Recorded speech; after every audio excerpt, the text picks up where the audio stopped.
বন্ধুরা, কেকেআর কিন্তু খুবই সহজ উপায়ে পৌঁছাতে পারে আইপিএল 2025-এর প্লে অফসে। সেই উপায়টা কি? সিএসকের বিরুদ্ধে কেকেআর কি বাড়তি সুবিধা পেতে চলেছে এবং ঋষভ পান্ত তারও বর্তমান পারফরমেন্স নিয়ে কিছু আপডেট দেওয়ার আছে। তাই বন্ধুরা বলতে পারি ভিডিওটা গুরুত্বপূর্ণ হবে, শেষ পর্যন্ত দেখবেন। এবং যারা চ্যানেলে নতুন আছেন সকলকে একটাই অনুরোধ করে রাখবো, যেহেতু এখানে আপনারা খেলার সমস্ত রকম আপডেটস পেয়ে যাবেন, তারা অবশ্যই পাবলিক ভিউ কলকাতা চ্যানেলটিকে সাবস্ক্রাইব করে বেল আইকন প্রেস করে অল করে রাখবেন। তাহলে বন্ধুরা সবার কথায় বলি, কেকেআর কিন্তু খুবই সহজ উপায়ে পৌঁছাতে পারে আইপিএল 2025-এর প্লে অফসে। তার জন্য কেকেআরকে প্রথমত তিনটের মধ্যে তিনটে ম্যাচে জিততে হবে। কেকেআর যদি শেষ তিনটে ম্যাচের মধ্যে তিনটেতেই জেতে, তাহলে কেকেআর এর বর্তমান পয়েন্ট 11 আর 6 ইজ ইকুয়াল টু 17। অর্থাৎ 17 পয়েন্ট নিয়ে কিন্তু চোখ বুঝিয়ে কেউ আটকাতে পারবে না, 200% কনফার্ম কেকেআর প্লে অফসে যাবেই। কারণ লাস্ট সিজন যদি ধরি, 17 পয়েন্টে এসআরএইচ তারা পয়েন্টস টেবিলে 2 নম্বরে শেষ করেছিল। আইপিএল 2023 যদি ধরি, সেই সিজনেও সিএসকে 17 পয়েন্ট নিয়ে 2 নম্বরে শেষ করেছিল। অর্থাৎ বোঝায় কিন্তু যেই দল 17 পয়েন্ট নেয় সেই দল কিন্তু অন্য অন্য সিজনে পয়েন্টস টেবিলে 2 নম্বরে শেষ করে। তাই এই সিজনেও যদি কেকেআর 17 পয়েন্ট নেয়, আমি কিন্তু কনফার্ম বলছি কেকেআর কেউ আটকাতে পারবে না, কেকেআর প্লে অফস খেলবেই খেলবে। লাস্ট সিজন 14 পয়েন্টে কোয়ালিফাই করেছিল 4 নম্বর দলটা। তাই কেকেআর যদি লাস্ট তিনটে ম্যাচের মধ্যে দুটোতে যেতে, তাহলে কেকেআর হবে বর্তমানে পয়েন্ট 15। কিন্তু এই সিজনে যেরকম পয়েন্টস টেবিল দাঁড়াচ্ছে, মনে হয় না 15 পয়েন্ট নিয়ে কিন্তু কেকেআর কোয়ালিফাই করতে পারবে। যদিও 15 পয়েন্টে একটা চান্স থাকবে অন্যান্য দল কি করবে। তবে বলে রাখি, টপের টিম আরসিবি, পাঞ্জাব, মুম্বাই, গুজরাট, দিল্লি, এদের কিন্তু লাস্ট ম্যাচগুলো নিজেদের মধ্যে খেলা আছে। মানে এদের মধ্যেও তো কেউ জিতবে কেউ হারবে। অর্থাৎ এইটুকুনি কিন্তু কনফার্ম, 17 পয়েন্টে কেকেআর প্লে অফসে পৌঁছাবে, এতে এক ফোঁটাও সন্দেহ নেই। অথবা 15 পয়েন্টও যদি কেকেআর করে, তাহলে কিন্তু সেক্ষেত্রে ভাগ্যের ওপর নির্ভর করতে হবে। তবে আমি চাইবো ভাগ্যের ওপর নির্ভর না করে কেকেআর লাস্ট তিনটের মধ্যে তিনটেতেই জিতুক। এবং আমার বিশ্বাস আছে কেকেআর যেইভাবে নিজের মোমেন্টাম ধরেছে, যেইভাবে নিজের জয়ের ধারাবাহিকতা ধরেছে, কেকেআর কিন্তু প্লে অফসে পৌঁছাতে পারে। কেকেআর যেহেতু লাস্ট তিনটে ম্যাচে হারিনি, কেকেআর কিন্তু একটা ফ্লোতে চলে এসেছে। সেই জন্য কিন্তু আমি বিশ্বাস করছি কেকেআর অবশ্যই প্লে অফসে পৌঁছাতে পারবে। ইজি তিনটে ম্যাচ আছে। সিএসকের বিরুদ্ধে লাস্ট ম্যাচ আছে ঘরের মাঠে ইডেন গার্ডেনে, সেই ম্যাচটা আশা করি কেকেআর জিতে যেতে পারে। তারপরের ম্যাচ সানরাইজার্স হায়দ্রাবাদের বিরুদ্ধে। সানরাইজার্স হায়দ্রাবাদও বর্তমানে ভালো পারফরমেন্স করতে পারছে না, সেটাও আশা করি কেকেআর জিতবে। লাস্ট ম্যাচটা আরসিবির বিরুদ্ধে।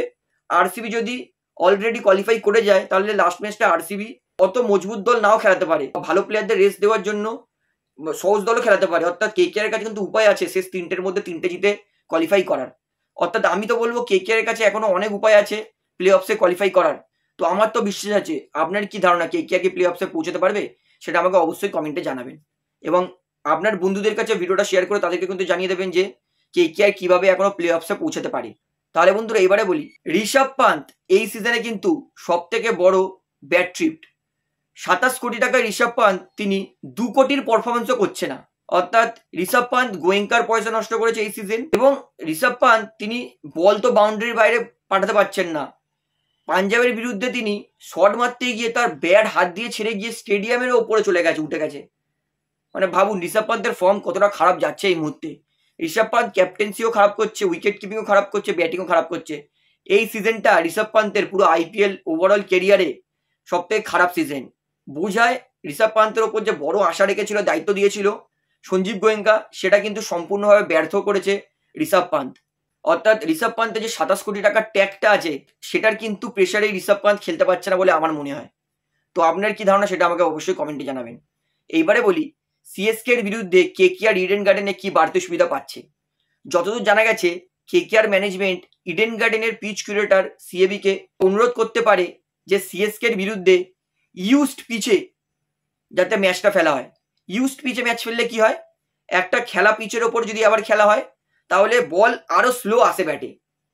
ইউজ পিচ মানে হচ্ছে সেই পিচটা অলরেডি 40 ওভারের ম্যাচ খেলা হয়ে গেছে। অর্থাৎ পিচের কিন্তু হার্ডনেসটা, স্টিফনেসটা চলে যায়, পিচে আরো বেশি ক্র্যাক আসে, পিচে আরো তাড়াতাড়ি মাটি উঠতে থাকে এবং পিচ আরো স্লো হয়ে যায়। যেহেতু আমাদের ইডেনে কালো মাটির পিচ, তাই কালো মাটির পিচে যত আপনি খেলবেন তত কিন্তু পিচ আরো স্লো হবে, আরো স্পিন ফ্রেন্ডলি হবে।